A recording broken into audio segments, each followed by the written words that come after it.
es solo cuestión de que aprendan de sus errores, lean, sepan solucionarlos, sepan por qué sucedió y de esa forma vayan progresando, siempre teniendo la base teórica para entender por qué estamos teniendo algunas dificultades.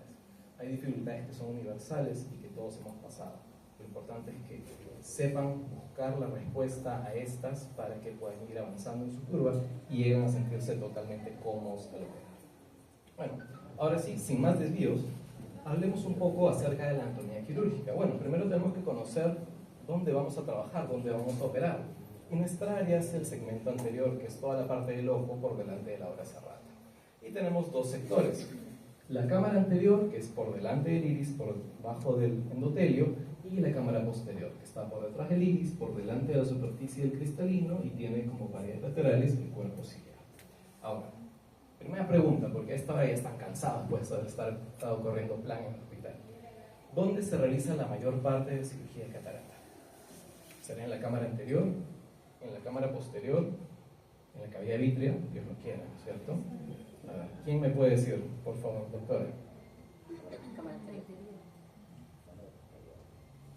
Cámara posterior, así es, en la cámara posterior, pero más o menos en la parte más anterior, es decir, más o menos al nivel donde está la pupila, donde está la cápsula anterior, a esa es la altura en la cual vamos a realizar gran parte de las maniobras, pero en general es la cámara posterior, ¿de acuerdo?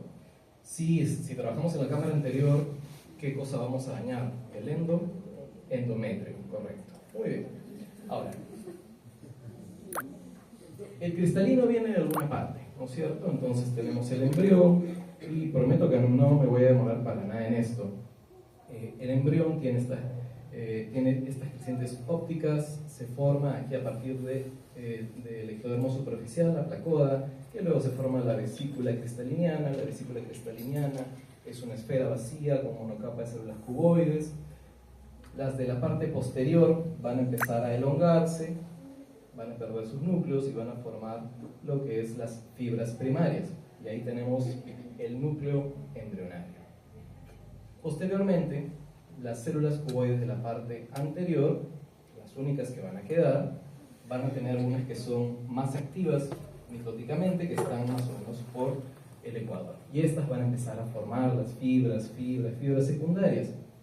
Y cuando estas se consoliden, van a formar el núcleo fetal. Ahora, todas estas fibras se van a encontrar en alguna parte. Y esto va a ser estas uniones en Y que muchas veces podemos ver en la lámpara hendidura. Este proceso se va a seguir repitiendo, van a ir sumándose más y más capas, de tal forma que tengamos luego un núcleo juvenil, un núcleo adulto, luego se forme la corteza y quede configurado el cristalino que todos conocemos. Entonces, queda así, ¿no? Pero en esta gráfica, que es más basada en anatomía patológica, se ven todas estas zonas. En la realidad no vamos a poder diferenciar en realidad cuál es juvenil, cuál es adulto, o sea, es muy complicado.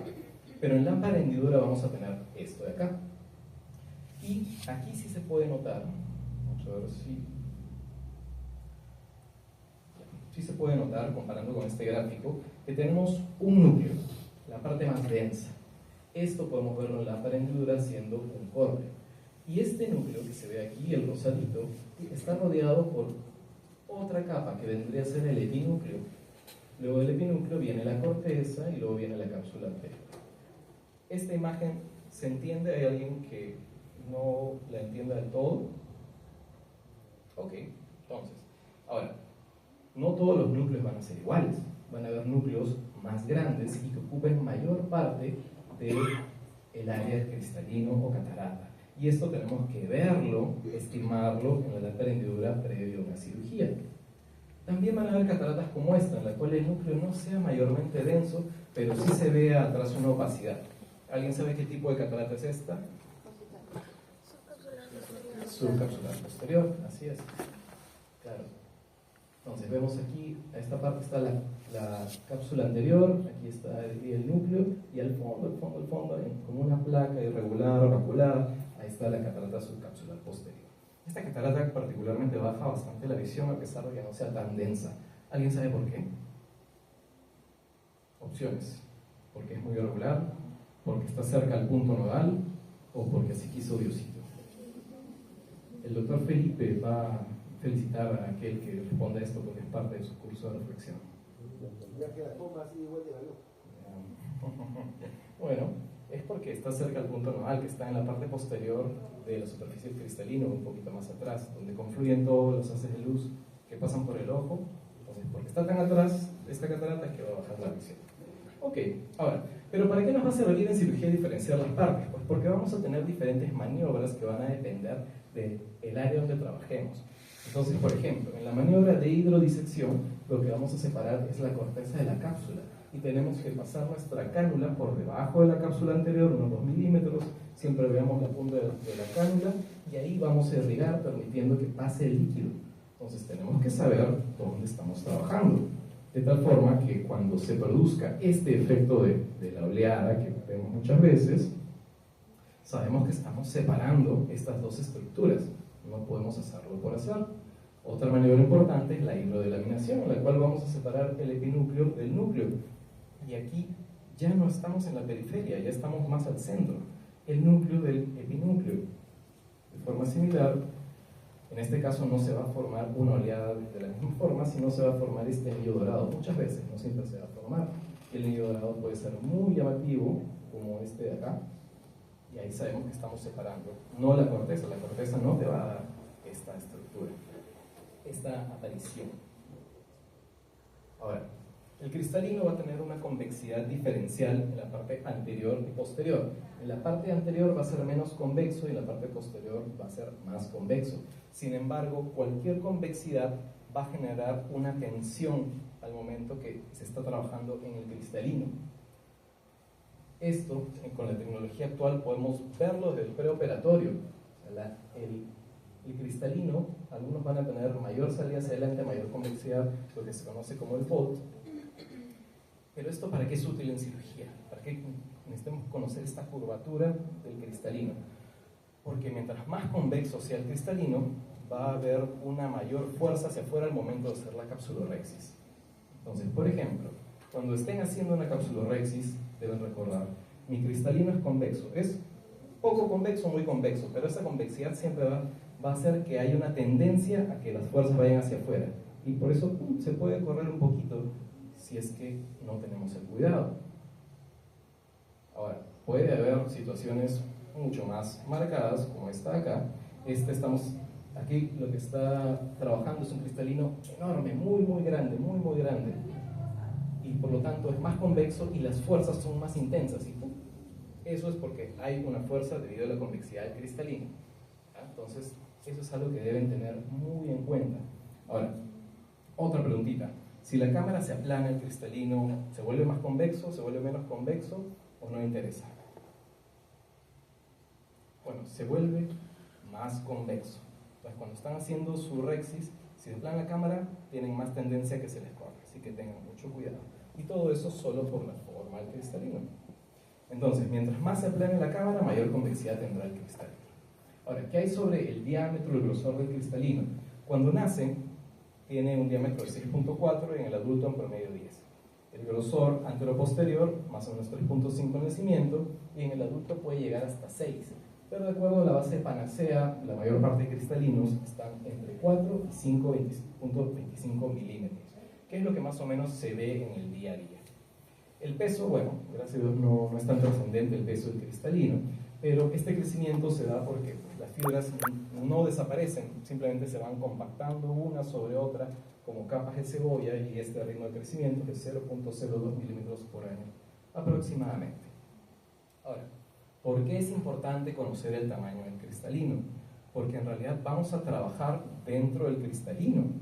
Entonces, tenemos que poder estimar el tamaño del cristalino, o sea, tenemos que poder estimar con qué estamos trabajando en el área con la cual estamos trabajando. Nuestra área es al comienzo la cámara anterior, donde estamos haciendo la rexis, y luego pasamos a trabajar en el interior del cristalino. Entonces, ¿cuánta área de trabajo tenemos? ¿Y cuánto mide el instrumento que estamos utilizando? Si utilizamos un chopper, debemos conocer, o un pre-chopper, qué tamaño tiene el pre-chopper. Algunos van desde 0.9 y algunos más grandecitos 1.6. Entonces tenemos que saber cuánto mide esto. Entonces, por ejemplo, una jara estándar mide 1 milímetro. Si tenemos un cristalino de 5 milímetros, quiere decir que entrarían 5 navajaras. Es un espacio enorme, ¿no? Entonces, Sabiendo eso, cuando tienes tu chopper ahí agarrando el cristalino y lo mueves horizontalmente, sabes que tienes un área de trabajo bastante adecuado, un margen de seguridad bastante bueno. Pero tienes que saberlo, tenerlo bien en mente, de tal forma que no hagamos esto, el famoso arañazo. Cuando tienes el chopper agarrando el cristalino y quieres fracturarlo, pero te da miedito que puedas rasgar atrás y jalas hacia adelante. Pero si tú sabes que tu cristalino tiene un tamaño que por lo menos es de 4 milímetros y tu chopper es pequeñito, sabes que no vas a tocar. Y eso va a permitir que hagan tratamientos que sean efectivos. Movimiento horizontal. Este es un chopper de 1.6. Horizontal se fractura sin problemas, pero tienen que saber con qué están trabajando, qué tienen en la mano y qué tamaño tiene el cristalino que están abordando. Y de ahí ya se procede a seguir destrozándolo como debe ser. Muy bien. Ahora, otra cosa importante es el tip de Faco. ¿Cuánto va a medir el tip de Faco? Dependiendo del que estén utilizando, los más utilizados en este medio son los de Alcon, que miden 0.9, el grosor aquí. Y la forma estándar en la cual ustedes se lo deben armar o lo van a armar es que formen un cuadradito aquí de 0.9 por 0.9.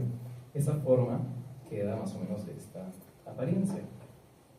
Entonces, nuevamente, si tu cristalino mide al menos 4 y la punta de tu tip visible que ustedes han calibrado mide 0.9, dependiendo de la marca puede ser un poquito más, pero máximo 1 milímetro, entonces sabes que cuando estás empalando, estás hundiéndote 1 milímetro, 1.2, 1.5, no deben tener miedo. Eso, la seguridad de saber las relaciones anatómicas de lo que tienen en la mano con lo que están trabajando, les va a dar mayor seguridad. Dependiendo de la marca, otros son más grandes. Y también importa saber el grosor de la cápsula de cristalino, porque el cristalino tiene cápsula en los 360 grados, pero no es igual. Adelante es más grueso y atrás puede medir 4 micras, según esta otra referencia 2.3. Sea como sea, es la parte más delicada de toda la estructura del cristalino. Entonces, al trabajar en la parte posterior debemos ser muy cuidadosos. Debemos tener el conocimiento, pero ser prudentes con él. Ahora, otra estructura muy importante son las zónulas. Y las zónulas, pues, tienen una estructura que en realidad es muy compleja y que tiene varios componentes. No es solo una serie de estructuras que soportan en el ecuador. Tiene fascículos que están en la parte posterior, que incluso van desde el cuerpo ciliar, y algunos que van hasta la parte anterior. Y en la parte anterior se insertan hasta 1.5 milímetros anteriores al ecuador. Eso es importante porque ¿qué sucede si ustedes están haciendo su capsulorhexis y de pronto ven que hay unas fibritas así, lineales como se ve aquí? Probablemente nos estemos yendo muy periférico. Así que eso es algo a tener en cuenta. Esta foto es de una patología en la cual están muy insertadas muy centralmente y por eso se ven así. Pero a veces pueden estar haciendo la capsulorhexis y un signo de que se están yendo muy periférico es la zona de inserción de las zónulas anteriores. En ese momento, alto, viscoelástico, revalúo dónde estoy. Si estoy bien, perfecto, continúo. Si no, hay que ver. A veces la posición del ojito puede engañarnos. Y para finalizar, hablemos un poco acerca de la clasificación de opacidad del cristalino o LOX3, que es el sistema que actualmente se utiliza más. Es un estándar fotográfico para evaluar 4 tipos de opacidades cristalinianas más frecuentes: la opacidad nuclear, el color nuclear, la corticalidad y la subcapsularidad posterior, utilizando estas iniciales. Y estos van a permitir estimar la dificultad y por lo tanto el riesgo de eventos adversos o complicaciones durante la cirugía. Se miden por intervalos numéricos, no hay cero, es desde 0.1 y se gradúa de 0.1 a 0.1. Y la idea es que tengan esta imagen en su celular. Entonces, cuando están con el paciente en la lámpara hendidura, ponen su celular al costado y comparan lo que están viendo con la imagen en su celular. Y de esa forma van a poder graduarlo. Como la opacidad y el color están íntimamente relacionados, es que se gradúan, van juntos, NO4 en C4, por ejemplo, pero si es un poquito menos de la foto de la opacidad, pues pueden poner NO 3.5 en C4, por ejemplo. Pero es una escala comparativa fotográfica para tener a la mano. Muy difícil que se lo aprendan, tienen que tenerlo a la mano. ¿De acuerdo? Ahora, como ven, este cristalino, el NO6, es un cristalino pues, que en el día a día no es para nada raro que encontremos. Por eso el LOX tiene unos problemas. Uno de ellos es que no incluye los casos más avanzados de catarata y por eso en países en vías de desarrollo es particularmente limitado. Hay otros tipos de escala, como por ejemplo esta escala de Barraquer, que sí incluye cataratas mucho más densas, que sería aplicable en gran parte de los casos que vemos. Sin embargo, LOX3 es el estándar a nivel mundial para que nos podamos entender todos cuando hagamos una historia clínica y describamos el cristalino, el que le toque operarlo no tenga necesariamente que hacer toda la revisión, sino basarse en lo que nos está escrito. Sería bueno que homogenicemos estos criterios para que sea de esa forma más funcional. ¿Existen otras clasificaciones más?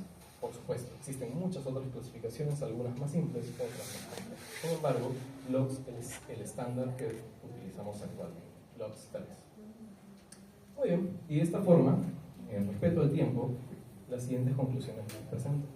Uno, que es primordial conocer el cristalino y sus relaciones anatómicas para llevar a cabo una curva quirúrgica favorable. Dos, que el uso adecuado de toda técnica o instrumental requiere conocer la zona de trabajo y, por supuesto, las relaciones de esta con el instrumento que estamos utilizando. Finalmente, que las clasificaciones nos permiten estandarizar la exploración y graduar el riesgo de eventos adversos en nuestras cirugías. Ha sido un gusto poder dirigirme a ustedes y estoy más que presto a cualquier pregunta que tengan. Gracias.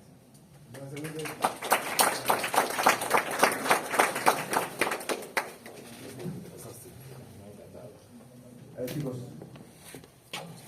ya con esa sustentación, ¿cierto? Me escucharon que hay que conocer el peligro, ¿sí o no? ¿Sí?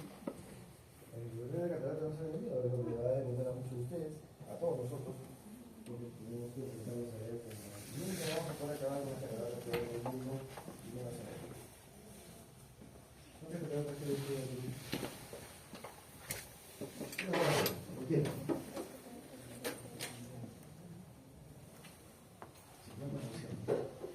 La prevalencia ceguera es 8 de cada 1000 en el mundo, y de ellos el 50% es por catarata. O sea, 4 de cada 1000 son ciegos bilaterales con menos de 20%, con mejor corrección. Lo que estamos operando, Willy opera con 20-20, que tiene que ver, Tranquila de repente opera uno 20-15, que le pone un hecho multifocal, ¿no? Carlos de repente opera los dos ojos con forma secuencial. Pero esos pacientes que hemos visto ahí en la clasificación, que hemos visto que son negros, eso casi no lo vemos. O sea, tenemos que prepararnos para ese tipo de pacientes. ¿Okay? Entonces, esa es la ventaja de que ustedes estén acá y que pregunten. Muy buena pregunta, doctor. Me parece perfecto. Por favor.